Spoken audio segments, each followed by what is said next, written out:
हरे हरे राम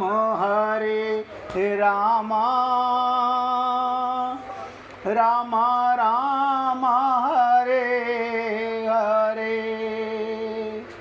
हरे कृष्ण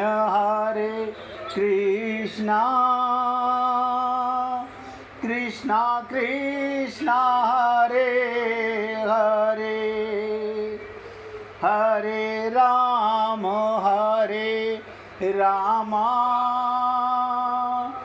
राम राम हरे हरे हरे कृष्ण कृष्ण कृष्ण हरे हरे हरे राम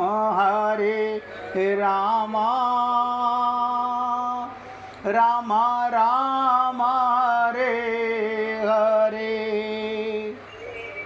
तो हे पुण्य आत्माओं, अभ्यास करो, रोज सुबह से आदत डालो। हर आधा घंटे में, 1 घंटे में, 15 मिनट में मैं आत्मा हूँ परमात्मा की गोदी में। शरीर का दुख, परिवार का दुख, संसार का दुख आत्मा के ऊपर नहीं आ सकता। कारण हमें अपना ज्ञान ना होने से हमारे को भ्रम पैदा हो जाता है। यही रात का सपना, दिन का सपना है। और आत्मज्ञान होने के बाद, अब और ध्यान से सुनिएगा, एक लीला सुना देता हूँ। ब्रिजमोहन जी ने और जिन लोगों ने श्रीमद् भागवत महापुराण सुनी है और गहराई से चिंतन किया है, वो समझ गए होंगे कि जब भगवान गोपियों ने कात्यायनी व्रत किया, किस लिए किया था? भगवान श्री कृष्ण को पति रूप में पाने के लिए। मैं सोचता हूँ कई बारी कि एक पति और करोड़ों पत्नियां, लाखों गोपियों ने किया। कलयुग में गोदा जी का अवतार हुआ, वो भी यही लीला बताती है कि गोपी भाव में आई है। ये गोपी भाव का मतलब क्या था? गोपनीय भाव, छुपा के रखने वाली बात, प्रकट नहीं करनी। राम ने कभी प्रकट नहीं किया कि मैं भगवान हूँ। कृष्ण ने कभी प्रकट नहीं किया, लीला की। आप और हम लोगों को भी आत्मज्ञान होने के बाद किसी को प्रकट नहीं करना है कि मुझे आत्मज्ञान हो गया, अब कोई मरता हो तो मरे ना। आत्मज्ञान का मतलब होता है शरीर से व्यवहार लीला करना। कब तक करोगे? जब तक उसमें शरीर है। और भगवान यही हमारे नोट करता है। तो जिस समय आप श्रीमद् भागवत महापुराण में चीरहरण की लीला सुन रहे थे, देखिए, रास में बुलाने से पहले, रास में निमंत्रण देने से पहले भगवान ने चीरहरण लीला की। मुझे नहीं पता कौन संत किस हिसाब से उसे बताता है। मैं तो जैसा उसका अमृत पान किया है वही आपको चर्चा करता हूँ। क्या कि गोपियाँ निर्वस्त्र यमुना में स्नान कर रही थी। भगवान ने उनके वस्त्र चुरा लिए। अब सारी गोपियाँ, आप बताइए, भगवान को पति रूप में पाना चाहती हैं। आप कहेंगे बिल्कुल ठीक। अब जब पति आ गए सामने, और ये भी कोई डिवाइड नहीं, एक सारी पत्नियां एक ही कृष्ण को पति रूप में पाना चाहती हैं, ये भी सत्य है। अब जब पति ने वस्त्र चुरा लिए तो सारी पत्नियां क्या कह रही हैं? हे केशव, हमारे वस्त्र दे दो, हमें लाज आ रही है, हमें शर्म आ रही है, हमें हया हो रही है। भगवान ने कहा, किस चीज़ की? तुम तो मुझे पति रूप में पाना चाहती थी। हम भगवान को तो पाना चाहते हैं, ध्यान दीजिएगा। हम गुरु के पास तो जाना चाहते हैं, लेकिन ये माया का बंधन, माया का चोला, इसे उतार के नहीं जाते। जब भगवान ने उन्हें आत्मज्ञान कराया, वही गोपियां निर्वस्त्र आत्मज्ञान होते ही बाहर आई और सबकी सब भगवान से प्रार्थना करती हैं। तब भगवान ने उनको रास में निमंत्रण देने के लिए बुलाया था। तब कहा था ता रात्रि इंतजार कीजिए, वो दिन आने दीजिए। आप सोचिए, आत्मज्ञान के बाद ही रास होता है, तभी रस मिलता है। वरना जिस शरीर को हम रस दे रहे हैं वो तो माया का रस है, परमात्मा का रस नहीं है। आत्मिक रस, प्रेम रस, भक्ति का रस, समर्पण का रस। कल नरेंद्र भाई बोल रहे थे ना, जब समर्पण कर दिया तो कर दिया कि जाही विधि राखे राम ताही विधि रहियो, सीताराम सीताराम सीताराम कहियो। हे पुण्य आत्माओं, इस श्लोक का, क्योंकि 19वां श्लोक जो है गीता के 3रे अध्याय का, भगवान कहते हैं महापुरुष के समान आसक्ति रहित होकर कर्म कर। कर्म तो कर, क्योंकि कर्म योनि में आया है। अब बताओ, संत महात्मा कर्म नहीं करते? वो भी अपने शरीर को खिलाते हैं, निलाते हैं, पहनाते हैं, सुलाते हैं, हम सबकी सेवा करते हैं, वो भी करते हैं। सबके अपने अपने कर्मी तो हैं। अब ध्यान से सुनिएगा, हमने निवेदन किया था, जब जीव मनुष्य योनि में जन्म लेता है उसको शरीर मिलता है, शरीर है नहीं। धन मिलता है, जमीन मिलती है, मकान आदि सब सामग्री मिलती है। और जब वो यहाँ से जाता है सब यहीं पर छूट जाती है। इस सीधी सादी बात से एक सहज ही सिद्ध होता है कि शरीर आदि सब सामग्री मिली हुई है, अपनी नहीं है। हम अलमारी में 1 लॉकर, 2 लॉकर, 4 लॉकर, सारी चाबियां अपने घर की मैं अपने पास रखूं, उससे क्या होगा भाई? क्या होगा? लेकिन मन को तसल्ली होती है, माइक मन को। माया का मन भ्रमित है, अपनी नहीं है। जैसे मनुष्य काम करने के लिए किसी ऑफिस में जाता है, उसे कुर्सी, मेज, कागज आदि सब सामग्री कार्यालय का काम करने के लिए मिलती है। कोई घर से लेके जाता है कि मैं दफ्तर लेके जा रहा हूँ, मैं कुर्सी लेके जा रहा हूँ, मैं टेबल लेके जा रहा हूँ। हम सबने नौकरी की है, सबका अनुभव होगा। अपनी मानकर घर ले आने के लिए नहीं। क्या आप टेबल और कुर्सी घर ले आते हो? ना ना, दफ्तर में मिलती है, दफ्तर में छोड़ आते हैं। होटल में जाते हैं, सब पहले से वेल फर्निश मिलता है और वहीं छोड़ आते हैं। ऐसे ही ये जो भी कुछ संसार में मिला है यहाँ छोड़ के जाना है, अपना मत मानना। ऐसे ही हम लोगों को संसार में शरीर आदि यानी सब सामग्री संसार का काम सेवा करने के लिए मिली है, अपनी मानने के लिए नहीं। मनुष्य तत्परता और उत्साहपूर्वक कार्यालय का काम करता है तो उसे काम के बदले वेतन मिलता है। काम कार्यालय के लिए होता है और वेतन अपने लिए। देखिए कमाल की चीज़ है। हम सेवा करेंगे संसार की, कर्म योग, और योग माने मिलन परमात्मा से होगा, परम धन मिलेगा। लेकिन हम तो वो काम करते हैं सब बिना आत्मज्ञान के, सब अंधे बन करके, अंधा बाटे रेवड़ी फिर अपने को दे। जाने अनजाने में मनुष्य शरीर में आकर भी नहीं जागे तो धिक्कार है। काम कार्यालय के लिए होता है, वेतन अपने लिए। इसी प्रकार संसार के लिए ही सब काम करने से, संसार के लिए, संसार से संबंध विच्छेद हो जाता है। और योग देखिएगा, ये हमारी तनख्वाह है। कर्म संसार के लिए, योग अपने लिए। परमात्मा के साथ नित्य संबंध हो जाता है, अनुभव हो जाता है। ये हमारा वेतन है, ये हमारी कमाई है। लेकिन हम मिट्टी इकट्ठा करने में लगे हुए हैं। अरे ये मिट्टी नहीं, पागलपना बड़ा कठिन है। अभी ब्रजमोहन जी ने पूछा ना कि आसक्ति छूटे कैसे। आप देखिए, अभ्यास से ही छूटती है ना, बिना अभ्यास के नहीं छूटेगी, क्योंकि अनंत जन्मों का अभ्यास है। हमारी बुद्धि माइक, हमारा मन माइक, हमारा शरीर माइक, हमारा चित्त माइक, अंतःकरण तक सब बिगड़ा हुआ है। और हम दिव्य हैं।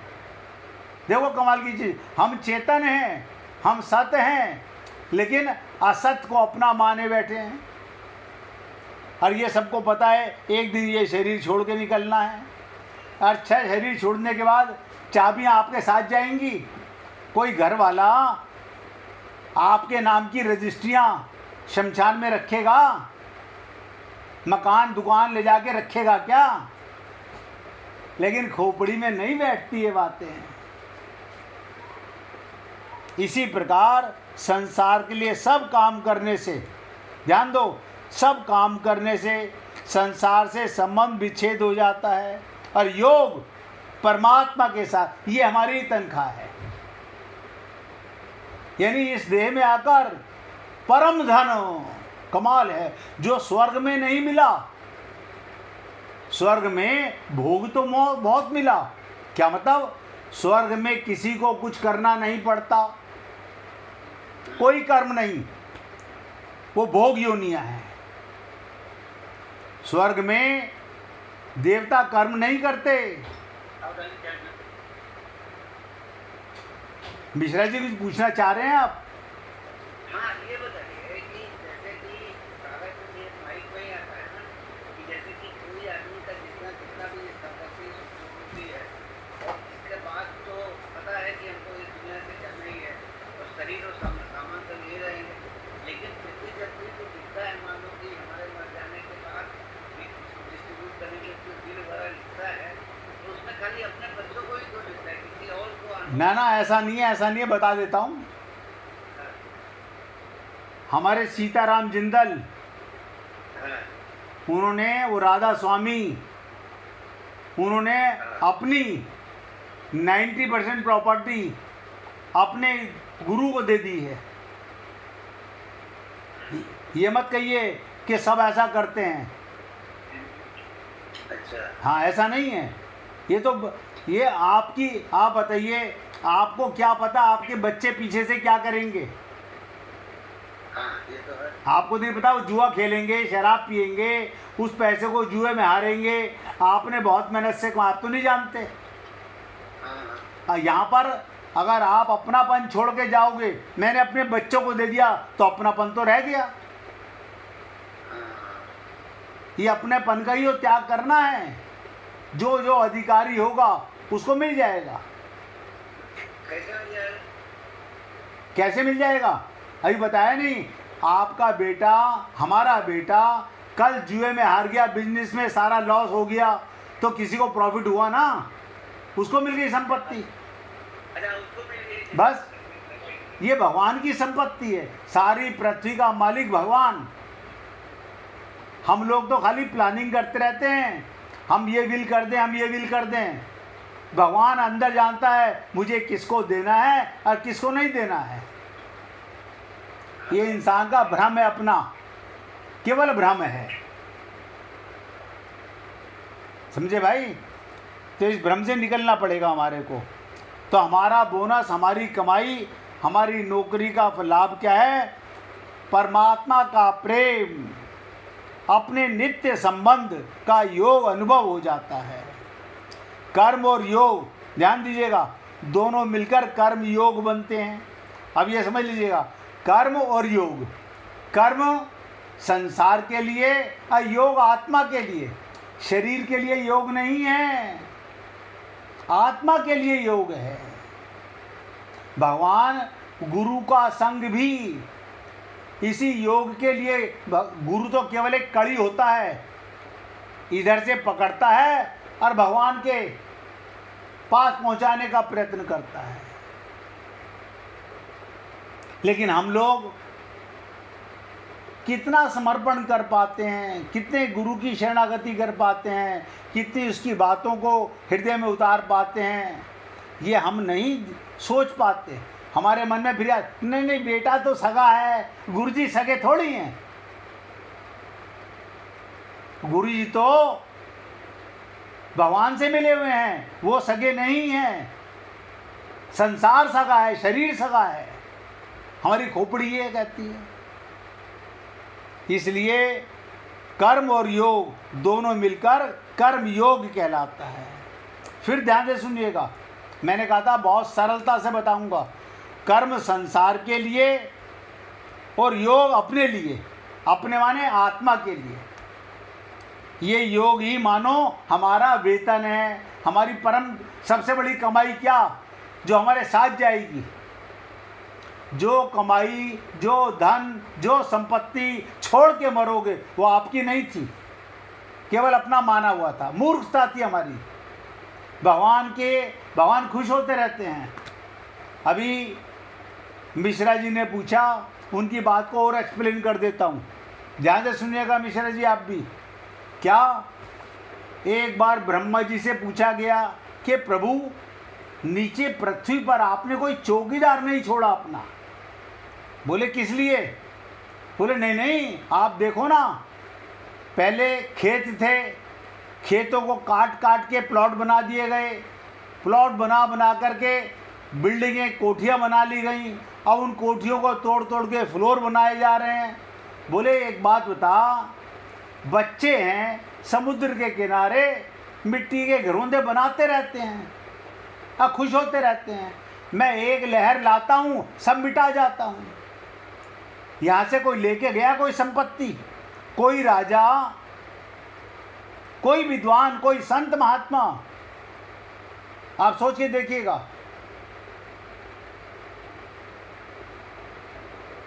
कोई लेके नहीं गया। रामचरितमानस के वक्ता यज्ञवल्क, इतनी संपत्ति थी कि बड़े बड़े राजाओं के पास नहीं होती। ध्यान से सुनिएगा, यज्ञवल्क के पास इतनी संपत्ति थी। क्यों? जहाँ जाते शास्त्रार्थ होता वो जीत जाते। तो राजा महाराजा इतने दान करते।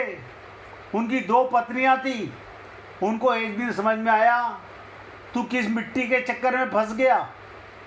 उन्होंने दोनों पत्नियों को आधी आधी देकर बोले दोनों आधी आधी संपत्ति लो और मैं चला। बड़ी पत्नी बड़ी खुश हुई कि चलो आज तक पति के धन पे रहना पड़ता था, आज मैं मालकिन बन गई।